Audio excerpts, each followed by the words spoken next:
성탄절, 영어로는 크리스마스라고 하는데요. 크리스마스의 뜻을 아십니까? 크리스마스는 크라이스트에다가 메스라고 하는 단어를 붙여놨는데요. 크라이스트는 그리스도, 헬라어 그리스도스를 영어로 이제 번역합니다. 크라이스트라고 되어 있고요.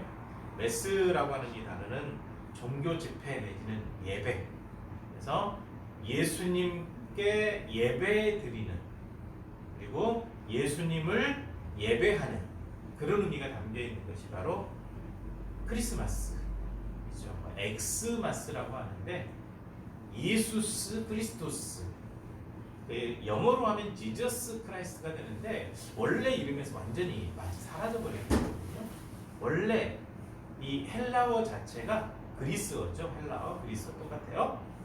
예수스 그리스도스예요. 그러니까 우리 말이 번역 참 잘 되죠.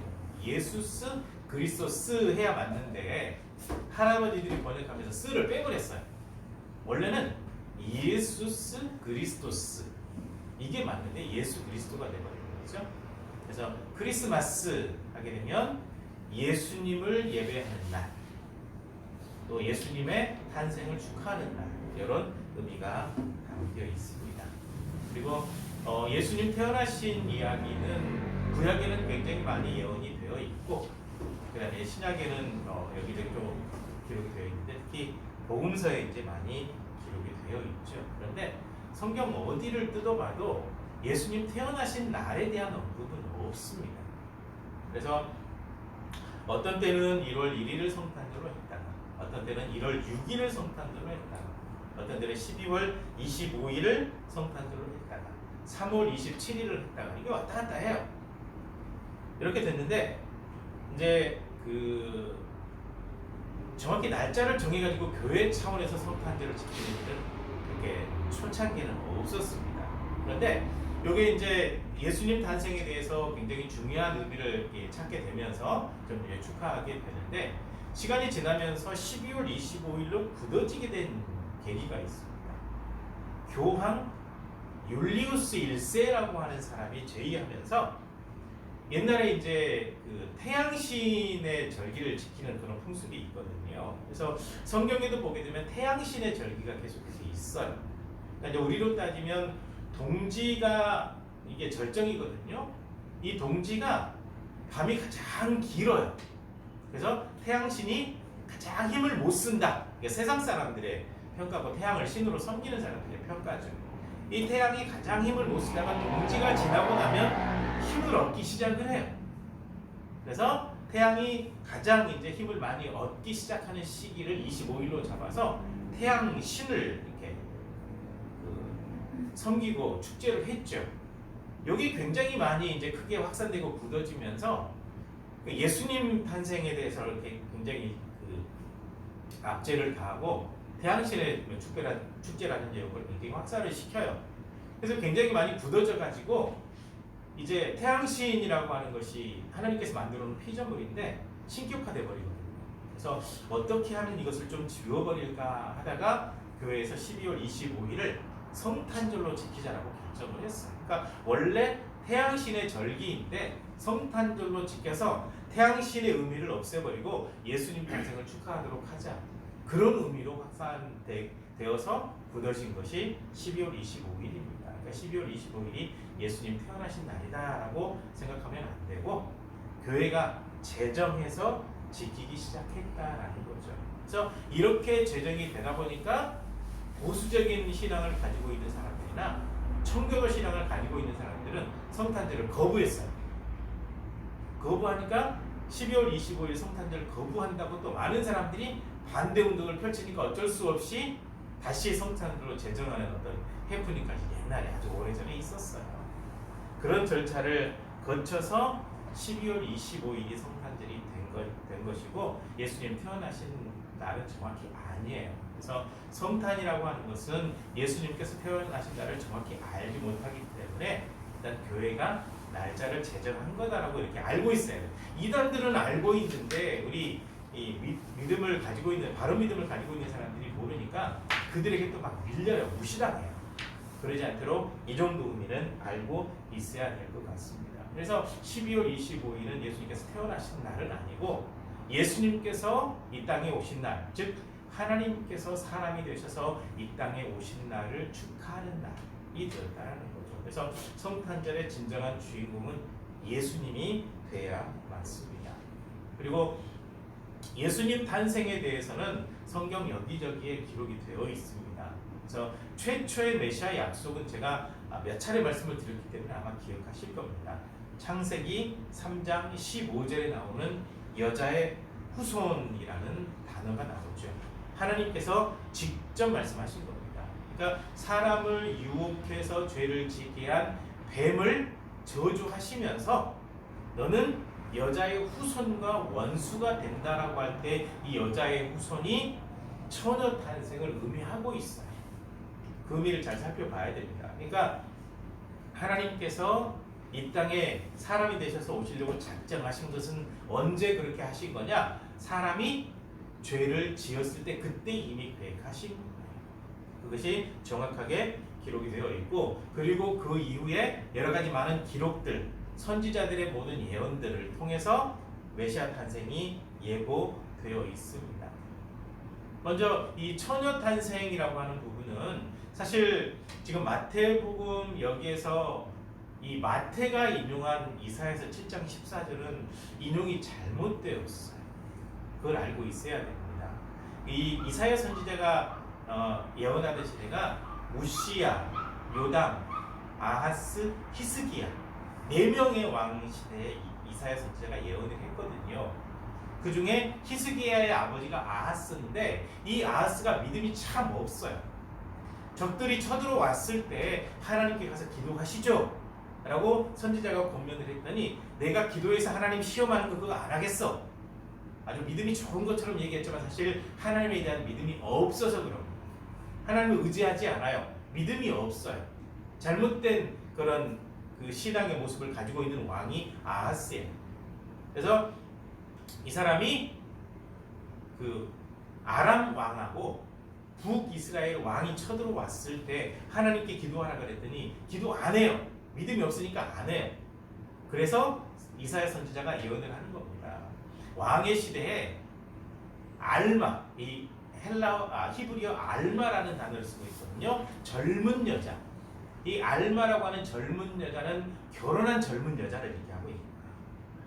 그래서 젊은 여자가 임신해서 아이를 낳을 텐데 이 아이가 엄마 아빠라고 말을 하고 사리를 분별할 때쯤이 되면 왕의 나라를 쳐들어온 두 나라의 왕을 하나님께서 망하게 하실 겁니다. 그것이 징조가 될 겁니다 라고 얘기를 할 때 젊은 여자가 아이를 낳는다라는 의미로 이사야 7장 14절에 기록이 되어 있는데, 이 처녀라고 하는 단어는 헬라어가 자꾸 헬라어라고 하네요. 처음에 헬라어라고 얘기해요. 히브리어입니다. 히브리어가 베툴라예요. 베툴라. 알마는 젊은 여자, 베툴라는 처녀. 근데 이사야 7장 14절에는 젊은 여자이고, 그 다음에 하나님께서 말씀하신 것은 처녀, 베툴라, 처녀 탄생인데 이제 잠시 그 부분의 인용이 잘못되었어요. 그런데 도저히 불가능한 탄생에 대해서는 이미 하나님께서 예고를 하셨습니다. 어떤 예고냐? 아브라함의 아내 사라가 있어요. 사라가 89세가 되었을 때, 이때 아브라함의 나이는 99세입니다. 그러니까 하나님께서 먼저 아브라함에게 이렇게 말씀하셨거든요. 너의 아내 사라가 아들을 낳을 거다. 아브라함이 속으로 웃었어요. 나도 늙었고 내 아내도 늙었거든. 그리고 아브라함에게 얘기하고 나신 다음에 사라에게 또 한 번 얘기를 하셨거든요. 앞으로 1년이 딱 지나고 나면 사라가 품에다가 아들을 안고 있을 거다라는 얘기를 했어요. 그랬더니 사라가 속으로 웃었죠. 세상에 나는 이미 한 달에 한 번씩 걸리는 마술이 끝났는데 더 이상 이제 아이를 낳을 수 있는 상황이 안 되었다라는 거죠. 그러니까 나는 더 이상 아이를 낳을 수 없는 몸의 상태인데 내가 아이를 낳을 수 있을까? 해서 웃었어요. 그때 하나님께서 사라에게 너 왜 웃냐? 아니요, 안 웃었는데요. 아니야, 너 웃었잖아. 속으로 웃었으니까 하나는 모른다고 생각했는데 하나님께서 아시는 거죠. 그렇게 말씀하셨는데 진짜로 1년 후에 아브라함 100세, 사라 90세가 됐을 때 이삭이 태어났어요. 그러니까 완전히 불가능한 상황인데 아이가 태어난 사건 기록이 되어 있어요. 그 다음에 삼손의 부모님도 늙었는데 아이를 낳았어요. 그 다음에 사무엘의 어머니 한나도 아이를 낳지 못하는 여성이었는데 하나님의 은혜로 아이를 낳았어요. 그러니까 이미 여성의 기능을 잃어버린 99세, 89세 하면 완전히 노인이잖아요. 그럼에도 불구하고 자녀를 낳게 할 수 있는 전능하신 하나님의 능력을 보여주신 거죠. 그러니까 처녀가 아이를 낳는 것도 하나님의 능력으로는 불가능하지 않아요. 성령으로 잉태되거든요. 그래서 많은 것이 불가능해 보이지만 구약의 여러 가지 많은 사건을 통해서 전능한 하나님, 너희가 믿는 하나님이 얼마나 능력이 많은지 봐라. 그리고 처녀로 여자의 후손으로 태어난다고 하는 것은 내가 허투루 말한 것이 아니라 내 능력으로는 충분히 가능하다는 것을 이미 보여주셨습니다. 그리고 동정녀 마리아를 통해서 예수님이 태어나신 거죠. 이렇게 하나님께서는 분명히 모든 것을 보여주시고 역사하시고 말씀하시고 역사하신다는 것. 그 다음에 예수님께서 베들레헴에서 태어나실 것도 이미 예언하셨습니다. 미가서 5장 2절에 보게 되면 베들레헴 에브라다야 너는 볼 중에 가장 작은데 오히려 작지 아니하다라고 하면서 이 베들레헴에서 메시아가 탄생할 것을 예고하고 있거든요. 그리고 이 베들레헴이라고 하는 지역은 다윗의 고향이기도 합니다. 그런데 마리아가 성령으로 예수님을 잉태했을 때 이 마리아는 베들레헴에서 아이를 낳을 수 있는 상황이 아니었습니다. 왜냐하면 이스라엘 지도를 펴서 한번 보시면 알겠지만 요셉과 마리아는 이게 계속 이동해서 그렇게 해서 갔는지 한꺼번에 이동해서 갔는지 정확하게 이 내막은 기록되어 있지 않지만 북부 갈릴리에 살아요. 갈릴리 호수 지역 그 근처 나사렛이라고 하는 지역에 살고 있고, 그러니까 갈릴리 북부면 이스라엘 지도에서 북부 꼭대기에 사는 거죠. 거기에 살고 있는데 이 베들레헴이라고 하는 지역은 어디냐면 남쪽에 있는 지역입니다. 꽤 멀어요. 그런데다가 이미 마리아는 임신을 하고 있는 상태입니다. 임신을 하고 있는 상태에 오늘날 우리나라처럼 KTX가 있다거나 비행기가 있다거나 좋은 자가용이 있다거나 이런 시절도 아니고 낙이 타고 이동해야 되는 상황이거든요. 그러니까 임산부가 움직인다고 하는 것은 불가능한 상황인데 어떻게 베들레헴 탄생이 그대로 예언대로 이루어졌을까? 로마 황제 아우구스투스 옥타비아누스라고 하는 사람이 황제로 등극하게 돼요. 등극하게 되면서 이때 당시 이스라엘이 이제 로마의 식민지였잖아요. 식민지의 그 전체 이제 통치를 하고 있는 황제들은 일단 통치할 때 자금이 필요해요. 통치 자금이 어디서 나오냐면 세금에서 나오거든요. 그래서 세금을 걷어들이기 위해서 모든 사람들은 호적을 다 새로 정리하도록 해요. 누가 남자이고 여자이고 몇 살이고 언제 태어나고 이걸 싹 정리해서 나이에 맞게 이제 세금을 붙이기 위해서 호적을 정리하도록 한 거죠. 이렇게 됐는데 또 지금처럼 전산이 발달되어 있으면 그냥 거기에서 전산으로 하면 되는데 그때는 손으로 기록을 해야 되거든요. 그런데 원래 자기 그 출생 기록이 요셉의 출생 기록이 베들레헴에 있는 거예요. 그래서 황제의 명령이라 임산부지만 어쩔 수 없이 나귀를 타고 베들레헴까지 와서 해산할 날이 임박해져서 아이를 낳게 된 겁니다. 이렇게 돼서 하나님께서 말씀하신 베들레헴 탄생이 그대로 이루어지게 되죠. 그러니까 모든 상황, 모든 일들을 다 조정하실 뿐만 아니라 하나님께서는 말씀하시면 그대로 이루어지게 하신다는 거죠. 하나님의 섭리하신 역사하심이 이래요. 그리고 예수님께서 베들레헴에서 태어나신 것은 세 가지 의미가 있습니다. 첫째는 다윗의 후손으로 태어났다는 것을 공식적으로 알리기 위해서 다윗의 고향, 물론 예수님의 육신의 아버지 요셉의 고향이기도 해. 그 고향 베들레헴에서 태어나셨고, 두 번째 의미는 미가를 통해서 예언하신 말씀 그대로를 이루신 것이고, 세 번째 의미는 요한복음에서 찾아야 됩니다. 나는 생명의 떡이다 라고 했을 때 떡은 어디에 가서 구입할 수 있죠? 요즘 떡집이죠. 베들레헴이라고 하는 이 단어가 떡집이라는 단어죠. 그러니까 생명의 떡이신 예수님이 베들레헴에 탄생하신 거예요. 그러니까 예고대로 그대로 이루어졌다는 것을 분명히 말씀하고 있고요. 그 다음에 세 번째로 어린 아이들이 죽는 거에 대해서도 이미 그림자가 있어요. 그걸 알기 위해서는 어디까지 거슬러 올라가야 되냐면 출애굽기 2장으로 거슬러 올라가야 됩니다. 자, 뭐 창세기부터 내용을 다시 한번 정리를 하면, 야곱이 70명의 가족을 데리고, 물론 66명, 67명 뭐 보통 이렇게 얘기를 하는데, 그 정도 인원을 데리고 들어갈 때 요셉과 그 아이들을 포함해서 이제 70명 이렇게 얘기하고 있고, 그 다음에 제가 이제 지난 시간에도 말씀드린 것처럼 이 야곱의 며느리들까지 포함한 75명이라고 이제 제가 말씀드렸잖아요. 결국 그렇게 나타나고 있는데, 이 70명의 사람들이 430년을 살게 되면서 엄청나게 인구가 늘어나요. 그렇게 되다 보니까 이 파라오가, 이집트의 왕 파라오가 위협을 느끼는 거죠. 외적이 쳐들어왔을 때 저들이 외적과 같이 힘을 합하게 되면 우리가 불리해지겠다. 그러니까 저 민족을 조금 인구를 줄여야 되겠다. 인구를 줄이는 방법은요, 남자를 없애버리는 거예요. 그래서 사내 아이가 태어나면 죽이라고 먼저 이 아이 낳는 걸 돕는 산파들한테 얘기를 했는데, 하나님을 경외하는 사람들이라 그렇게 하지 않아요. 그러니까 또 다른 명령이 뭐였냐면, 여자 아이가 태어나면 살려두고 남자 아이가 태어나면 나일강에 던져서 죽여라 라고 이렇게 얘기를 해요. 그래서 수많은 남자 아이들이 죽임을 당할 때 모세가 태어났습니다.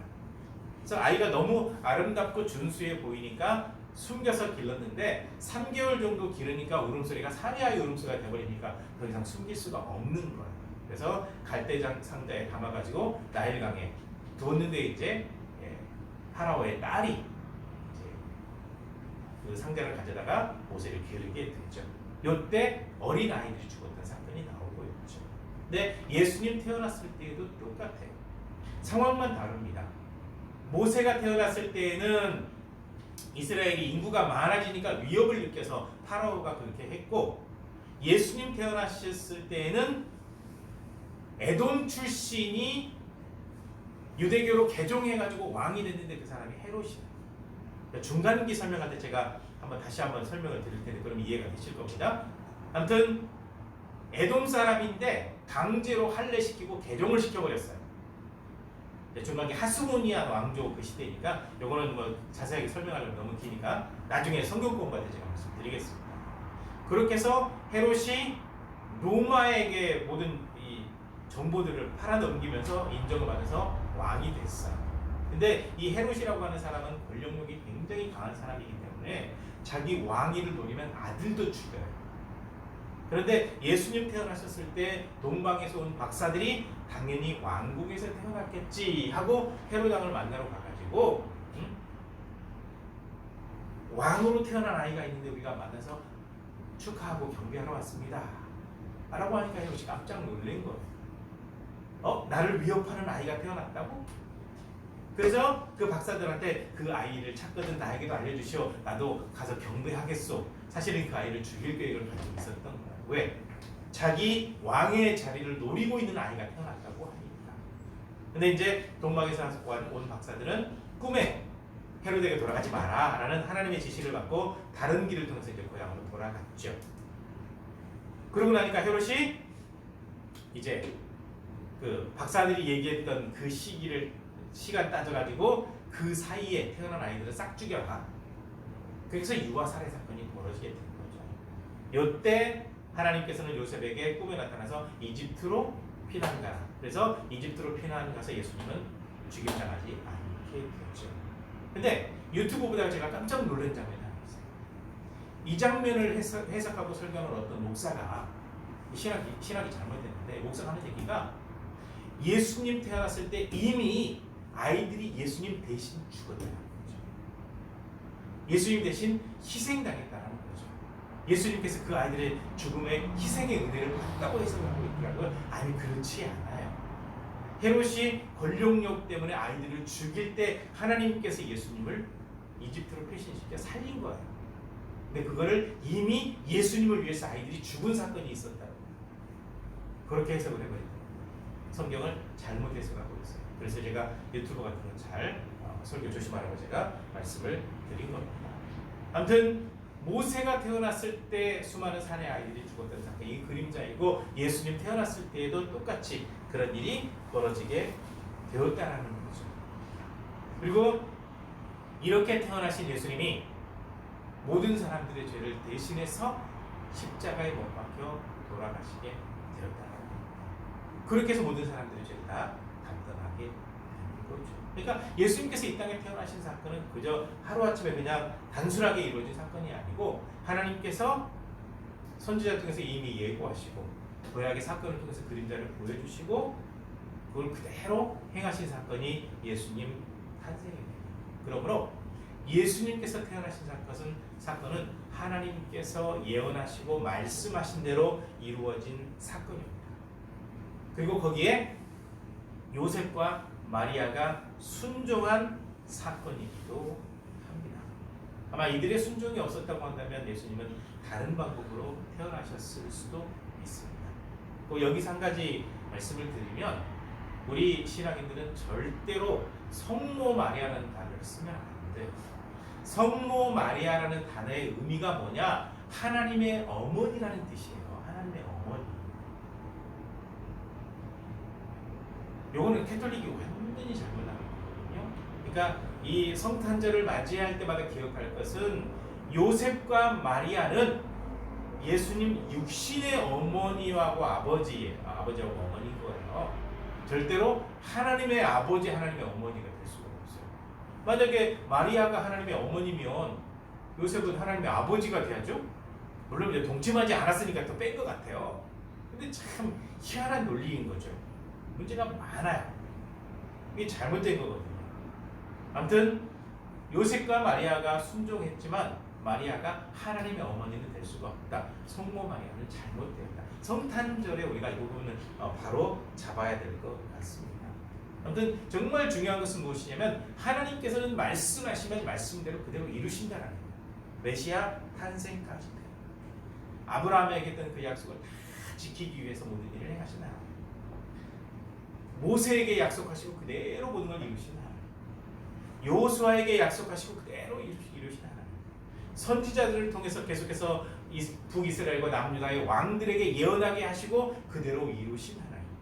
그리고 창세기부터 말라기까지 이 모든 예언의 말씀을 통해서 메시아 약속을 하시고 사람이 되셔서 진짜 이 땅에 탄생하신 약속 성취하신 하나님.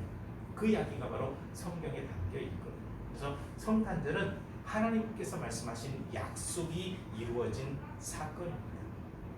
특별히 하나님이 세상을 이처럼 사랑하사 하나님의 사랑을 보여준 사건이 바로 성탄절입니다. 그래서 하나님께는 영광이 되고 땅에 사는 모든 사람들에게는 평화가 임하게 되는 사건. 다시 말씀드리면 이렇게 해석할 수도 있습니다. 죄의 노예로 살고 있던 모든 사람들이 예수 그리스도의 십자가의 죽으심으로 죄에서 해방되어서 진정한 평화를 누리게 되고 하나님께 영광 돌리는 거룩한 삶을 살아갈 수 있는 결정적인 계기가 되는 사건. 그것이 바로 성탄절입니다. 그러니까 성탄절은 굉장히 중요해요. 그저 산타클로스 할아버지 와서 뭐 선물 나눠주고 이게 아니라 진정한 평화, 구원의 평화가 임하게 되는 날이 바로 성탄절입니다. 하나님께서 약속하신 것이 그대로 이루어지는. 그래서 성탄의 진정한 의미를 살펴보는 게 필요하고요. 또 한 가지는 앞으로 이루어질 모든 일들도 하나님께서 약속하신 대로 이루어지는 겁니다. 그 옛날 우리 믿음의 선배들이 예수님 탄생을 간절히 기다리고 믿음을 지켜나왔던 것처럼 이제 우리는 재림하실 예수님을 성탄절이긴 하지만 약속대로 오시기 때문에 성탄절이 약속대로 오셨잖아요. 재림도 약속대로 오실 것이기 때문에 그 약속을 믿고 믿음을 잘 지키고 간절하게 믿음을 지키는 가운데 재림하실 예수님을 기다려야겠다는 다짐이 함께 이루어져야 되는 성탄절이 되어야 되겠습니다. 그래서 오늘은 주님께서 약속하시고 말씀하신 그대로 이 땅에 오신 날, 그날을 기념하고 축하하고 찬양하는 날입니다. 그래서 주님께서 오심을 진정으로 기뻐하고 이 주님의 오심을 많은 사람들에게 전할 수 있는 그런 삶이 바로 우리의 삶이 되어야 됩니다. 하나님께서는 약속한 대로 행하십니다. 그리고 약속하신 그 모든 것은 절대로 변함없이 우리가 이루어지는 것을 보게 될 것입니다. 그래서 하나님의 약속을 분명히 기억하는 귀한 성탄절이 되었으면 좋겠고요. 약속대로 이루신 모든 이 하나님의 은혜를 마음속에 간직하고 전할 수 있는 거룩한 삶이 되시기를 주님의 이름으로 간절히 부탁드립니다. 기도하시겠습니다.